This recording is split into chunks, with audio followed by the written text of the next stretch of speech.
औज़ुबिल्लाहि मिनश्शैतानिर्रजीम बिस्मिल्लाहिर्रहमानिर्रहीम अस्सलाम वालेकुम। स्टूडेंट्स, उम्मीद कर रहा हूँ कि आप सब खैरियत से होंगे और आप सबको वेलकम ऑनलाइन बायोलॉजी क्लासेस में।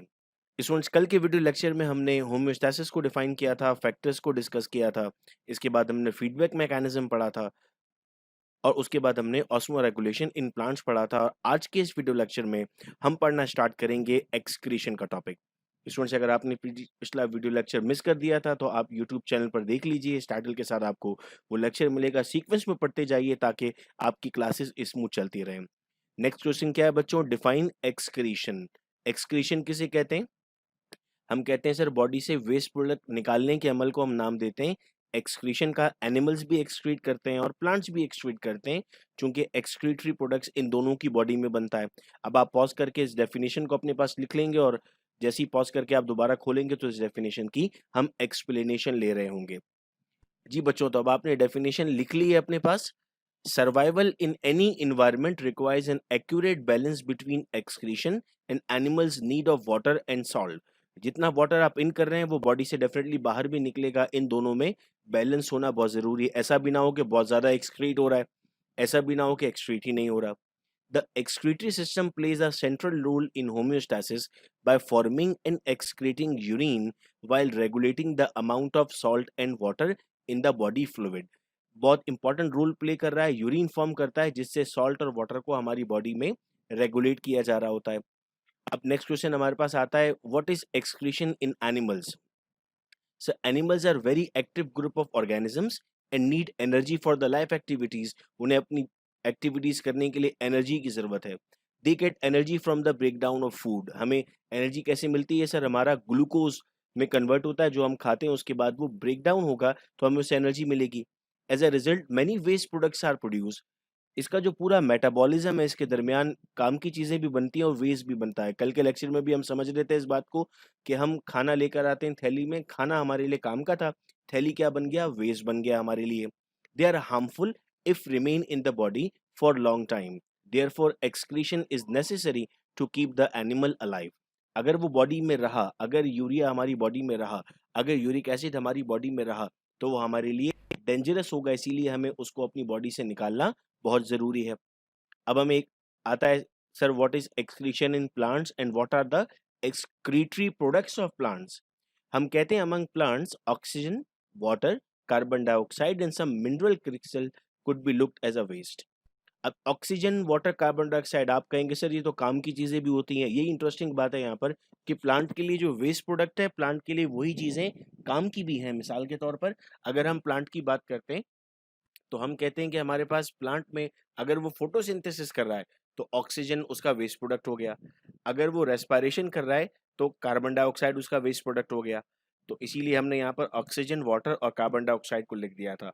अब हम अगर हेडिंग वाइज पढ़ने हैं इसको तो हम कहेंगे oxygen is a by product of photosynthesis and eliminated through the stomata. जब फोटोसिंथेसिस का अमल होता है तो उससे ऑक्सीजन निकलती है, तो क्या बन गया? वेस्ट प्रोडक्ट हो गया। कैसे निकलेगा बॉडी से बाहर?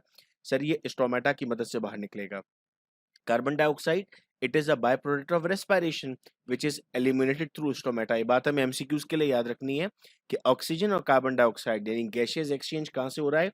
स्टोमेटा की तरफ से हो रहा है। स्टोमेटा के क्या क्या फंक्शन हो गए सर? कल की क्लास में हमने पढ़ा था कि स्टोमेटा ट्रांसपायरेशन भी करता है और आज हमने पढ़ा कि स्टोमेटा ऑक्सीजन और कार्बन डाइऑक्साइड को बॉडी से एक्सक्रीट भी कराता है। अब वाटर को कैसे हम कह रहे हैं यहाँ पर वेस्ट प्रोडक्ट है? अगर वाटर एक्स्ट्रा हो गया बॉडी में तो वो वेस्ट कहलाएगा। इसके बॉडी से निकलने के दो तरीके हो सकते हैं। एक को हम नाम देते हैं ट्रांसपायरेशन, जिसमें क्या होता है सर? एक्सेस वाटर स्टोमेटा की मदद से बाहर चला जाता है। सेकेंड प्रोसेस को हम नाम देते हैं गटेशन। गटेशन में क्या होता है?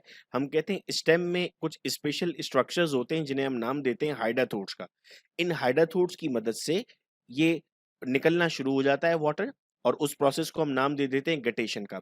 क्या मेन डिफरेंस होगा गटेशन और ट्रांसपायरेशन में? सर ट्रांसपायरेशन स्टोमेटा की मदद से हो रहा है, क्योंकि पेपर में कभी कभी डिफरेंस बिटवीन भी लिखने को आता है, तो आपने इतने अच्छे तरीके से समझा हुआ हो कि डिफरेंस बिटवीन भी अगर लिखना पड़े तो कोई प्रॉब्लम नहीं हो हमारे लिए। तो डिफरेंस बिटवीन कैसे लिखेंगे? हम कहेंगे सर ट्रांसपायरेशन स्टोमेटा से हो रहा है, गटेशन हाइड्रोथोड से हो रही है। ट्रांसपायरेशन में वाटर वेपर्स की फॉर्म में जाता है, लेकिन गटेशन में वाटर ड्रॉपलेट्स की फॉर्म में जाता है। सो हम इस इनवर्ट्स को पढ़ लेते हैं। Extra amount of water is excreted by transpiration और in some land plants it is excluded in liquid form from hider tools found at the margin and tip of the leaves, which is called as guttation. Leaves और stems में मौजूद होगा। Next है crystal formation. The plant produce some organic and inorganic salt which are stored in the leaves. The leaves die and fall off and thus plant get rid of these salts. हम देखते हैं पत्ते गिरना शुरू हो जाते हैं, इसमें भी वो वेस्ट प्रोडक्ट को एक्सक्रीट आउट कर रहे होते हैं। आपने ये बात भी नोट की होगी कि जो पत्ते गिरते हैं हमारे पास, वो पत्ते कैसे होते हैं सर? उनका कलर डिफरेंट होता है, वो मुरझाए हुए होते हैं जब वो हम बाहर निकल रहे होते हैं, क्योंकि उनमें कुछ ऐसे सॉल्ट्स मौजूद हैं। Falling of yellow leaves in autumn season is mean to get rid of such poisonous substances. पीले पत्ते जो झड़ रहे होते हैं उसका मतलब भी यही होता है। Now define osmoregulation in fresh water animals. Fresh water क्या होते हैं? पिछला वीडियो लेक्चर सुना हमने सर, मीठे पानी के जो जानदार होते हैं उन्हें हम नाम देते हैं फ्रेश वाटर। तो बाहर सॉल्ट कम होता है, अंदर सॉल्ट क्या होगा? ज्यादा होगा। अब जरा समझिएगा, the fresh water animal have higher salt concentration in their body than the surrounding. क्योंकि बाहर तो मीठा पानी है तो सॉल्ट बॉडी के अंदर ज्यादा है। If they lose much salt और take in too much water they die. अगर ज्यादा सॉल्ट बाहर चला गया या पानी अंदर आ गया तो ये मर जाएंगे, क्योंकि अगर सॉल्ट बाहर गया तो उनको सॉल्ट नहीं मिलेगा। तो क्या करते हैं? हम कहते हैं सर ये पानी ज्यादा बाहर निकालते हैं और सॉल्ट को अपनी बॉडी के अंदर रखते हैं। ठीक है, यहाँ तक हमें बात समझ में आ रही है। Fresh water fishes are covered by scales and mucus secretion which prevent water entry into the body.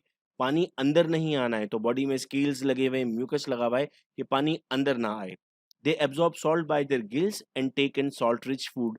ये गिल्स की मदद से सॉल्ट अंदर लेते हैं और जो गिजा होती है वो सॉल्ट ज्यादा होती है। अब बेटा हमें ये समझना होता है कि सर डाइल्यूट यूरिन देंगे या कंसेंट्रेटेड। देखो क्या लिखा हुआ है, they expel water and retain salt. पानी ज्यादा जाएगा, सॉल्ट कम जाएगा। जब भी आपके पास सॉल्वेंट ज्यादा होता है और सॉल्यूट बहुत कम होता है, ऐसी इस सॉल्यूशन को आप क्या नाम देते हैं? सॉल्यूशन को आप नाम देते हैं डाइल्यूट। तो हम कहते हैं they remove extra water by producing large amount of dilute urine. तो एक साइंटिफिक रीजन एमसीक्यू यहाँ से हमारा बड़ी आसानी से सॉल्व हो जाता है। Fresh water amoeba and paramecium pump out extra water by contractile vacuole. उनकी बॉडी में कॉन्ट्रैक्टाइल वैक्यूल मौजूद होता है। अब आइए एक डिटेल क्वेश्चन पर। What is osmoregulation in marine, freshwater and invertebrate? Now, freshwater हमने ऊपर डिस्कस कर लिया था, marine हम यहाँ डिस्कस करते हैं अब। Now, as we know that marine animal live in salty water, so their body fluid contain less salt. बाहर salt ज़्यादा होगा, अंदर salt कम होगा। Marine animal have different adaptations for osmoregulation. ठीक है, बोनी फिशेस की हम बात करते हैं। These type of fishes constantly lose water through their surface by osmosis. These drink water continuously, ये बहुत ज्यादा पानी पी रहे होते हैं बिकॉज वाटर का लॉस ज्यादा है। They retain water and expel salt, क्योंकि अब सॉल्ट बाहर ज्यादा है, अंदर कम रखना है तो सॉल्ट बाहर निकाल रहे होंगे। अब अगर मैं आपसे पूछता हूँ कि ये वाटर को बचाकर रखते हैं और सॉल्ट ज्यादा एक्सक्रीट करते हैं, तो ये कैसी यूरिन सिक्रीट कर रहे होंगे मेरीन वाटर वाले? अब आप खुद जवाब दे रहे हैं सर ये कंसंट्रेटेड यूरिन सिक्रीट कर रहा। तो देखो आपको कितनी आसानी से ये बात याद हो गई कि जो हमारे पास मेरीन है वो कंसेंट्रेटेड यूरिन सेक्रेट करता है और जो हमारे पास फ्रेश वाटर है वो डाइल्यूट यूरिन सेक्रेट करता है। ठीक है, नाउ कार्टिलेजियस फिशेस के बारे में हम पढ़ लेते हैं। These type of fishes maintain lower internal salt concentration than that of sea water. अपनी बॉडी में सॉल्ट कंसेंट्रेशन कम रखते हैं, सी वाटर में ज्यादा होगी। Shark and rays store high concentration of urea in their body. इनकी बॉडी में यूरिया की कंसेंट्रेशन ज्यादा रहती है। It makes the body fluid slightly saltier than sea water. Urea की मदद से वाटर कैसा हो जाता है? थोड़ा सा सॉल्टी हो जाता है। They also have tri methyl amine oxide for protection against the toxic urea. अब जब ये पॉइंट हमने कहा था कि इनकी बॉडी में यूरिया होता है, तो आप जरूर सोचेंगे कि सर यूरिया तो खतरनाक चीज है, इन्होंने खतरनाक चीज अपनी बॉडी में रखी है, तो कुदरत का निजाम कितना अच्छा है। इन्होंने ट्राई मिथाइल अमाइन ऑक्साइड इनकी बॉडी में मौजूद था जो यूरिया से उनको प्रोटेक्ट करता है। यहाँ पर आपको एक नंबर का साइंटिफिक रीजन दिया जाता है। क्या साइंटिफिक रीजन होता है? Why urea doesn't harm the fish. Urea क्यों उनकी बॉडी को नुकसान नहीं पहुंचाता? क्योंकि ट्राईमिथाइलमाइन ऑक्साइड उनमें मौजूद है। साइंटिफिक रीजन साथ साथ इसलिए पढ़ रहे हैं हम चूंकि वो भी पेपर का पार्ट है। They do not face the problem of water loss. They contain special glands in the rectum called as rectal glands. These glands help to remove excess amount of salt. Salt ज्यादा हो जाता है इनके rectum में, वो salt easily बाहर चला जाता है। Salmon fish have remarkable osmoregulatory adaptation. They can migrate between fresh and marine water.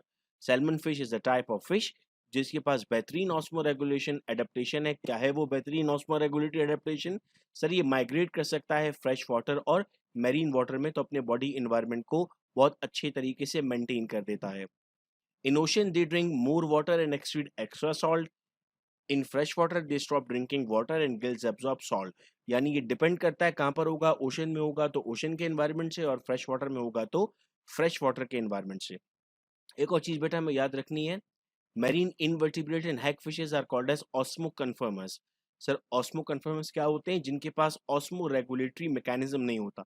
अभी तक जो चीजें हम डिस्कस कर रहे थे ये कहलाते हैं ऑस्मो रेगुलेटरी मैकेनिज्म। तो ऑस्मो कन्फर्मर्स कौन है? जिनके पास ये मैकेनिज्म मौजूद नहीं है। एग्जाम्पल्स में क्या आता है हमारे पास? Marine invertebrate fishes and Hag fishes.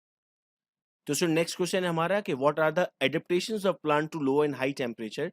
Low temperature होगा तो प्लांट पर क्या इफेक्ट होगा, और हाई टेम्परेचर होगा तो प्लांट उसे कैसे कोप करेगा। हम कहते हैं कि टेम्परेचर प्लांट के लिए बहुत इंपॉर्टेंट है, बिकॉज जितना ज्यादा टेम्परेचर होगा इतना कम टेम्परेचर होगा, दोनों प्लांट के लिए डेंजरस है। प्लांट को क्या चाहिए सर? प्लांट को तो ऑप्टिमम टेम्परेचर चाहिए, यानी जितना उसे चाहिए उतना प्रोवाइड करना हमारे लिए जरूरी है। स्टूडेंट्स उम्मीद कर रहा हूँ कि आप जगह जगह पॉज करके अपने नोट्स भी साथ साथ कंप्लीट करते जा रहे हैं। चूंकि ये डेली बेसिस पे आप नोट्स कंप्लीट करते रहेंगे तो at the end of the year आपकी सारे नोट्स कंप्लीट होंगे। बीच में अगर आप मिस करेंगे तो आप बड़ा परेशान रहेंगे। एंड में आप वीडियो लेक्चर्स को ढूंढ रहे होंगे, आपकी कॉपी कंप्लीट नहीं होगी तो आपको बड़ी प्रॉब्लम रहेगी। सर लो टेम्परेचर में क्या होगा प्लांट के साथ? सर एंजाइम की एक्टिविटीज खत्म हो जाएंगी। लो टेम्परेचर होता है तो एंजाइम इनएक्टिव हो जाते हैं। सेल वॉल की परमिबिलिटी खत्म हो जाती है, वो क्रिस्टलाइन होना स्टार्ट हो जाता है। और अगर सेल वॉल की परमिबिलिटी खत्म हो जाती है तो उसका ट्रांसपोर्ट भी इफेक्ट करता है। हाई टेम्परेचर क्या करेगा सर? एंजाइम्स को डीनेचर कर देगा। अगर एंजाइम्स डीनेचर हो गए तब भी वो फंक्शन परफॉर्म नहीं करेंगे। प्लांट कैसे बचेगा इस कंडीशन से? अगर टेम्परेचर हाई है तो प्लांट उसको लो करने की कोशिश करेगा, उसके लिए वो ट्रांसपायरेशन करेगा। सर ट्रांसपायरेशन कैसे फायदा दे सकती है? हम कहते हैं ट्रांसपायरेशन में एवापोरेशन होती है, और आपने मेट्रिक क्लास से पढ़ा है रेफ्रिजरेटर का भी, अगर हम प्रिंसिपल पढ़ते हैं तो यही था कि evaporation is a cooling process. Evaporation क्या है सर? कूलिंग प्रोसेस है। एवापोरेशन में हम कूल कर देते हैं चीजों को, तो हम कहते हैं कि एवापोरेशन एक कूलिंग प्रोसेस बन जाता है हमारे पास, और ट्रांसपायरेशन भी कूलिंग बन जाएगा। लीफ मॉडिफाई हो जाते हैं, स्टोमेटा ज्यादा से ज्यादा ओपन रहेंगे ताकि ज्यादा से ज्यादा ट्रांसपायरेशन हो और हीट उनकी बॉडी से इवॉल्व होकर कोल्ड टेम्परेचर उनकी बॉडी में जनरेट हो जाए। तो स्टूडेंट्स अगर आज के लेक्चर में हम ये जानते हैं कि हमने कितने मार्क्स पढ़ लिए, तो हम कहते हैं सर ये हमारे पास डेफिनेशन है 1 मार्क के लिए पूछी जाती है excretion in animal and plant, तो 3 मार्क्स के लिए ये क्वेश्चन हो गया हमारे पास। देन इसके बाद ये हमारे पास एक शॉर्ट क्वेश्चन 2 मार्क्स के लिए, तो 3 + 2 5 हुआ। 1 मार्क्स का यहाँ से हमने साइंटिफिक रीजन पढ़ा कि वो क्यों डाइल्यूटेरिन सिक्रीट करता है, तो हमारे पास ये 6 मार्क्स हो गए। देन ये आपके पास डिटेल क्वेश्चन था 6 मार्क्स के लिए, तो 12 मार्क्स हुए। 1 मार्क्स का यहाँ से हमें साइंटिफिक रीजन मिला तो ये 13 मार्क्स हुए हमारे पास। ऑस्मो कन्फर्मर्स पे मिला, देन 14 मार्क्स हुए, और ये 2 मार्क्स के लिए पूछा गया। तो आज के वीडियो लेक्चर में टोटल हमने 16 मार्क्स गेन किए हैं। हम साथ साथ इनको नोट भी करते रहें। जैसे ही चैप्टर कंप्लीट होगा आपका ऑनलाइन टेस्ट भी लिया जाएगा, आपकी कंप्लीट प्रिपरेशन करवाई जाएगी। अगर आपके फ्रेंड्स भी व्हाट्सएप ग्रुप का पार्ट बनना चाहते हैं, चाहे लेक्चर्स आपको शेयर हो रहे हैं, तो आप उनसे कहिए कि वो 03332243 पर अपने नाम, कॉलेज और इसी चैनल के स्क्रीनशॉट के साथ अपनी फ्री रजिस्ट्रेशन करवा लें, ताकि फ्री क्लासेस उनकी भी कंटिन्यू रहें। इस वीडियो लेक्चर को शेयर कीजिएगा अपने फ्रेंड्स के साथ, ताकि उन तक भी इन्फॉर्मेशन पहुंचती रहे। बहुत शुक्रिया आप सबका इस वीडियो लेक्चर को सुनने का। अपना बहुत ख्याल रखिएगा आप सब लोग। अल्लाह हाफिज।